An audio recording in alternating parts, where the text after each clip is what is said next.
Hopefully everybody can hear me. I'm just going to kick this off. Apologize for that. So guys, we're going to talk about, again, monetizing business intelligence. Thanks for everybody attending. And we're pretty excited about this. This is really a way the industry's been moving very rapidly in terms of customer-facing portals, and we're excited about showing what some customers are doing around taking business objects from what is predominantly an internal reporting system, often considered a cost center, and turn it into a revenue-generating system as a profit center. So we're going to talk about just some of the key business drivers that are occurring out in the business, and really what also the IT industry is saying out in the media about this. And then we'll talk about what are some models in which you can take your business intelligence into the monetization arena. And again, we're going to show some customer solutions that have been very successful in taking this BI to the next level, review kind of the core requirements, and also just talk about kind of build versus buy decision and where customers are going with those. And then we'll hit all your questions.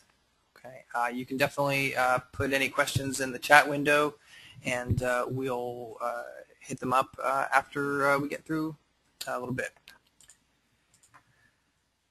So again, just talking about kind of what's been going on, really we've been working on customer-facing business intelligence portals for the better part of the last 4 years, really extending business intelligence out, and we've come across different experts out in the field really saying that portals and the access to self-service business intelligence is really the key as a competitive advantage going forward. And we really see companies taking advantage of that. I was really excited when I was reading an article at Information Week recently, just again reiterating based on surveys of CIOs what is the most important things that CIOs are investing in within their organizations. And number one was making processes more efficient. That's to be expected. The second highest item, as far as innovation, is introducing new IT-led products and services. So again, this is where IT can become a profit center within the organization. One of the ways that's right up there high on the list is creating new business models or revenue streams. So these really go hand in hand, and that's what we're going to be talking about today. And lastly, it's about getting business intelligence to more employees faster, and really that expands beyond just employees, but partners, suppliers, the whole information supply chain. So here's the key kind of business case that we see. Enterprises now have years and years of historical data in digital formats.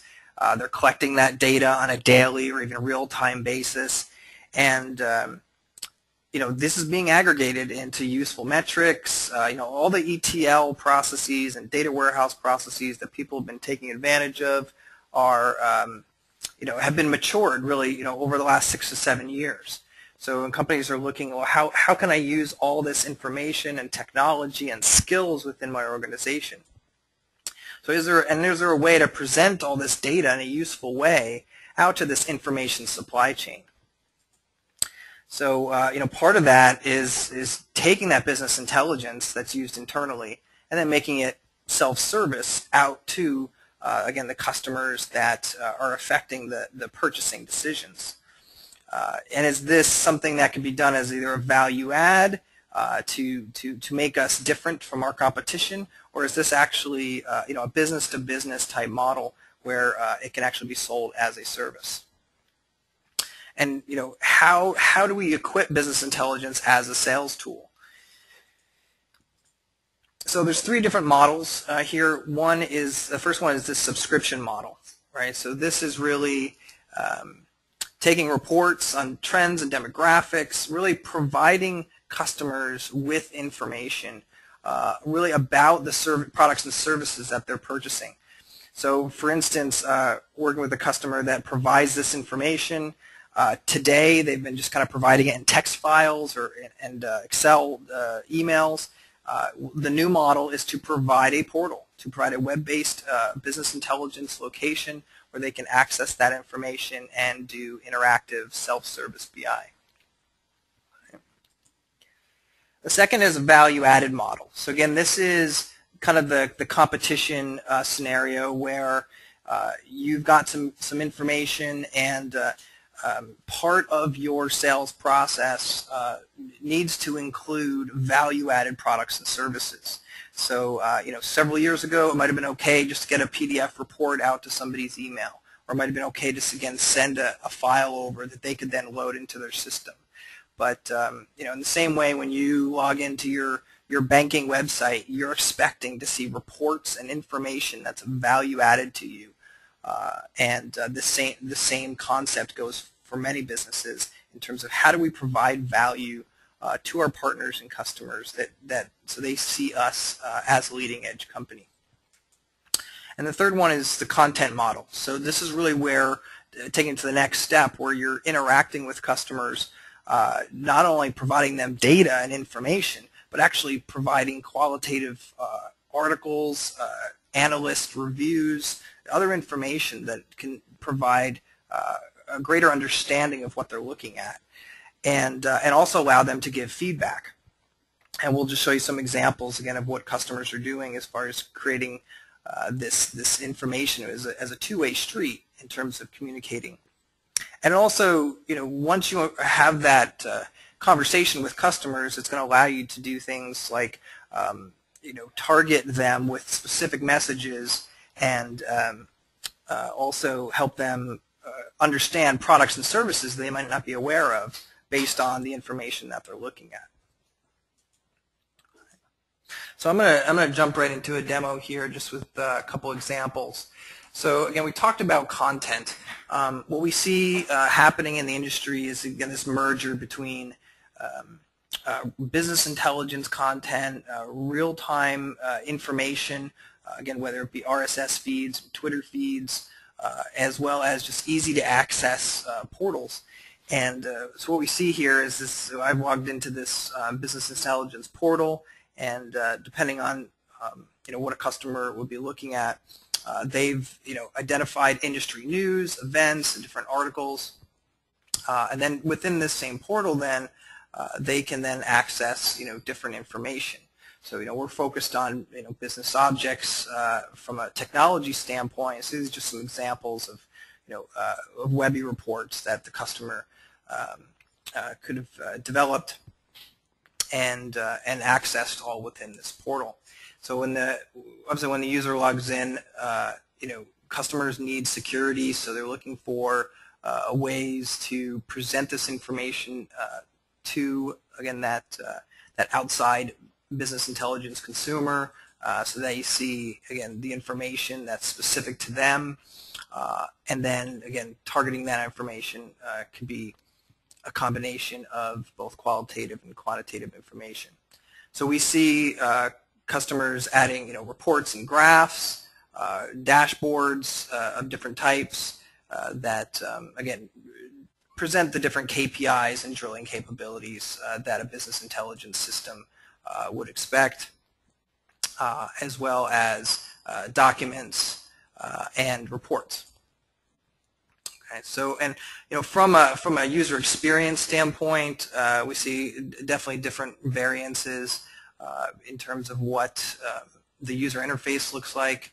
Let me jump it over to another one here. So same kind of concept, but a little more branded look and feel.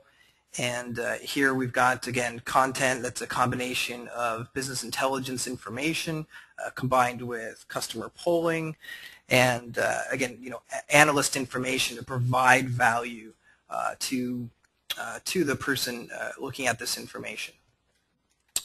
And then again, the content that we see is both static information.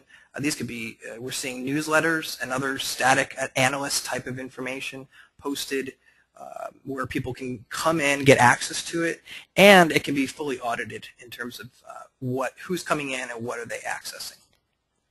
Again, reports, whether we see a combination of both bursted reports, pre-scheduled reports, as well as on-demand reports.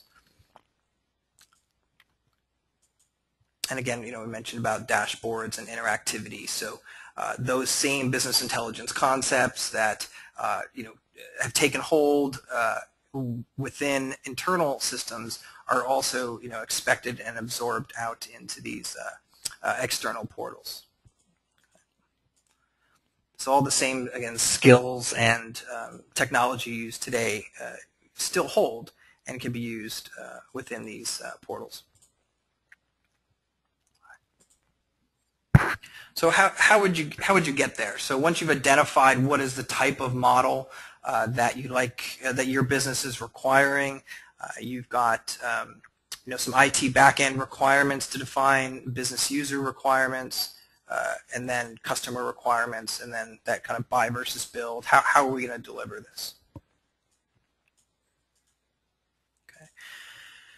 So based on our experience, again, what we're seeing is definitely best practices have emerged, making users sign up and be able to manage their own accounts in a self-service model is really important. And this is really different than you would normally have on an internal business intelligence system. But it is expected when you're doing a monetized system that the user can sign up and manage their account very easily. There needs to be obviously security end-to-end, going from the data levels all the way to the display levels. And the key is to really these successful systems is building them in a modular way, so it's very easy to add new functionality. Start off at a very basic level and then add on. And which leads into some of the don'ts, which is don't require a complex process to set up new users. The idea here is for the business to be self-service. So automating the process of setting up new suppliers or customers and their users without IT involvement. Don't use multiple authentication protocols. What we had seen years ago is this kind of cross connection between security. It's more common now to have a single set of security, whether it's a Windows AD system or a database-driven system that works end-to-end.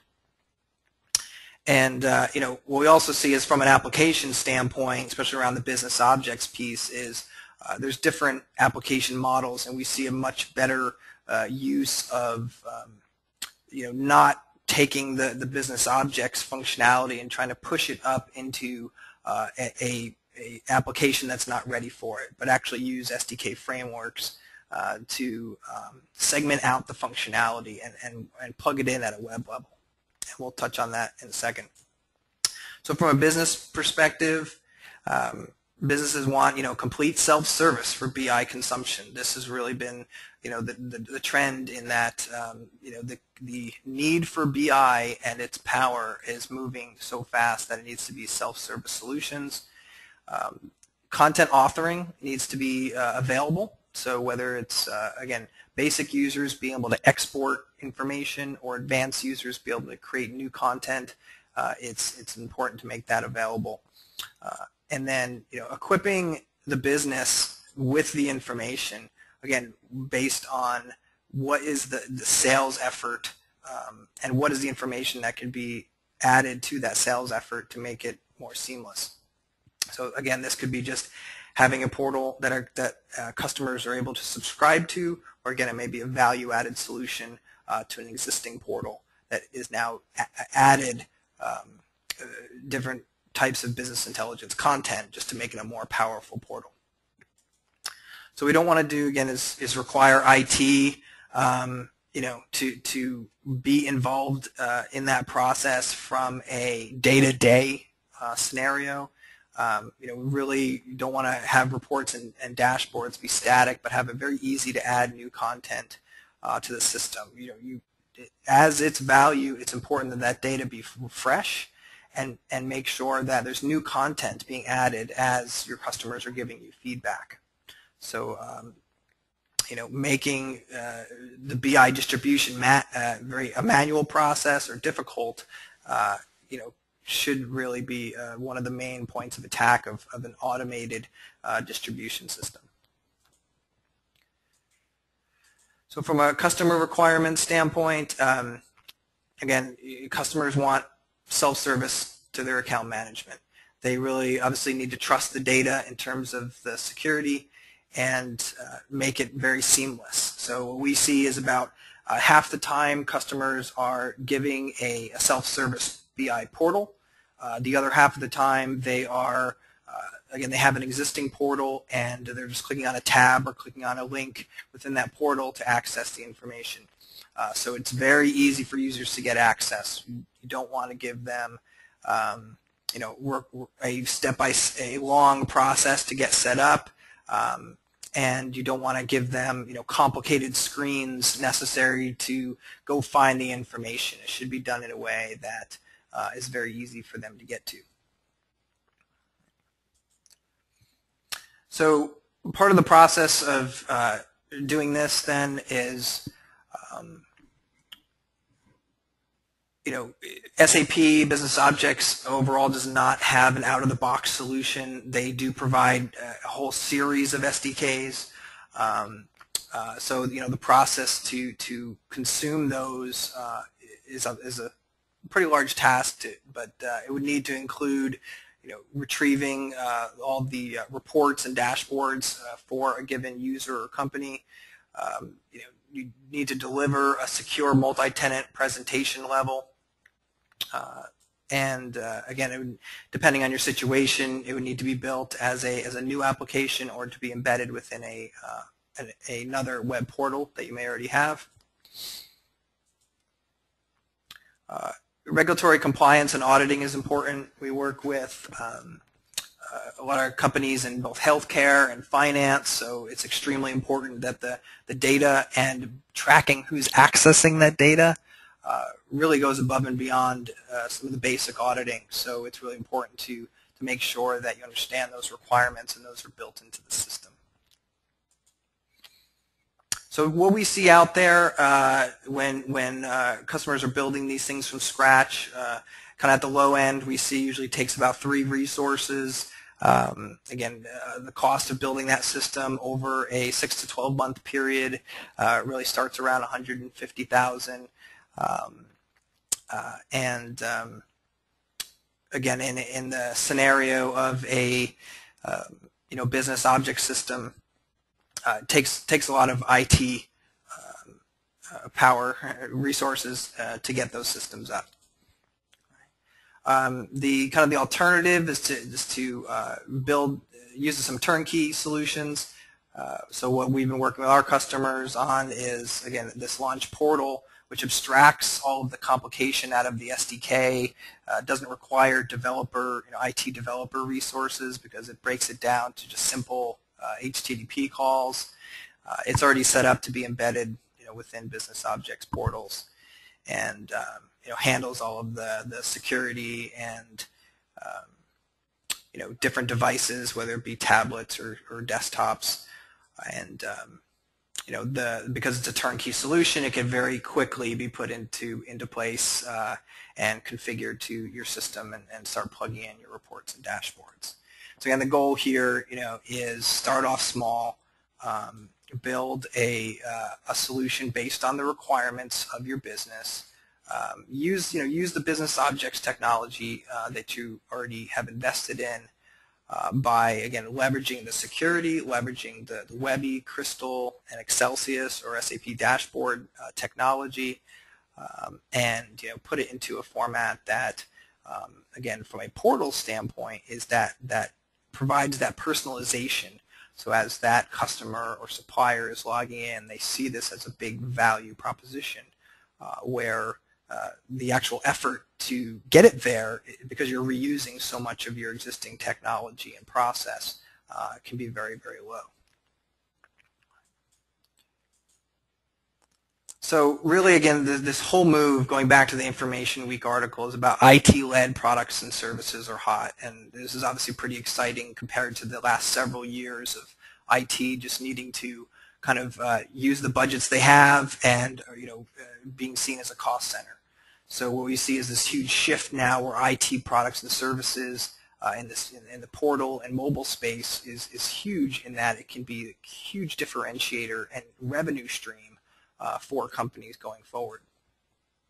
Again, 3 models are emerging: subscription model, where customers are signed up and paying for it as as a service; value added, where it's just helping you deliver better value; and then content, where it's a whole interactive platform.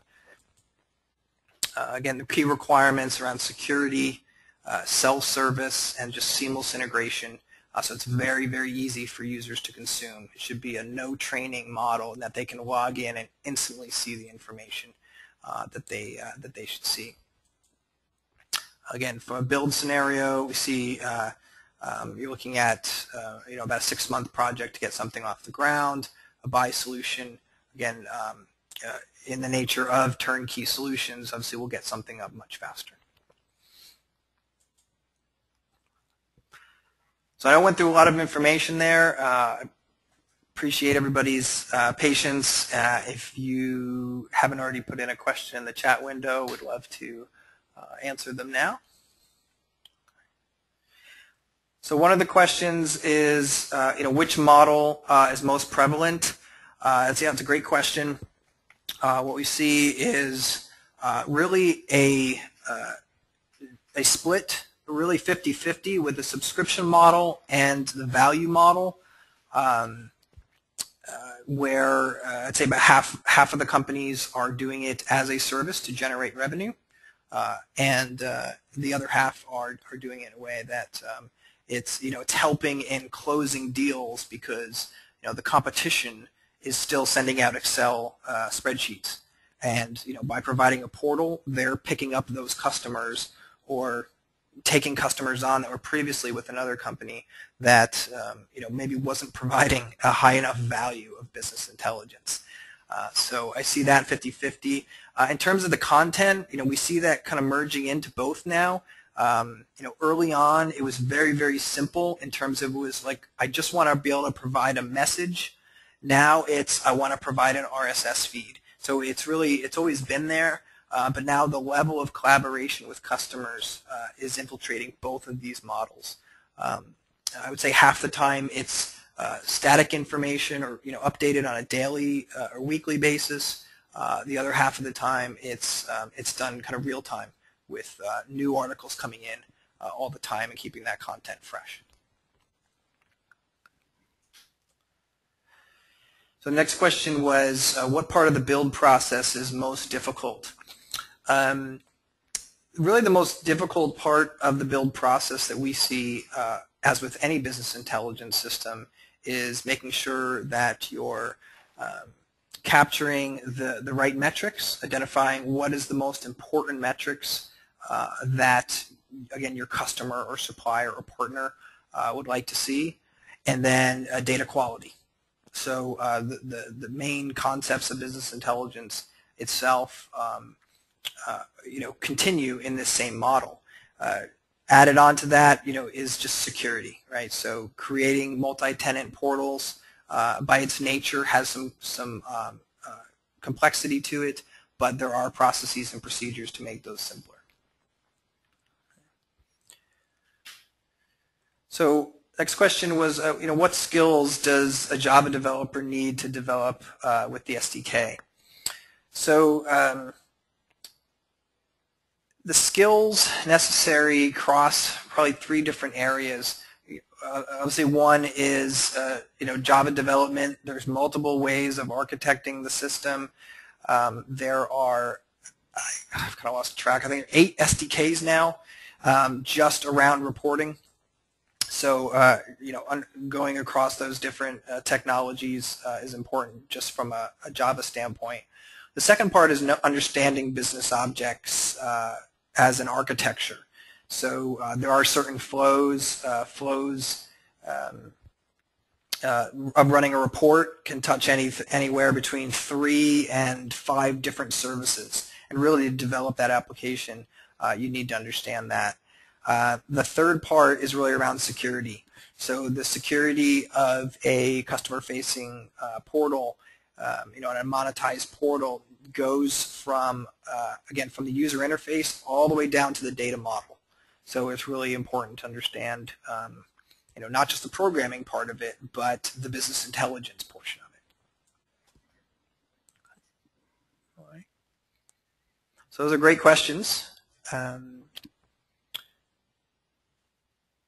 I'll give you just one more second if anybody's got any other questions. Otherwise, I believe at the conclusion, there'll be a survey, so it'd be great to have your feedback and any other questions that you have afterwards, and any ideas you have. You can reach us either at the number below or at the email on the screen, answers@launchworks.com.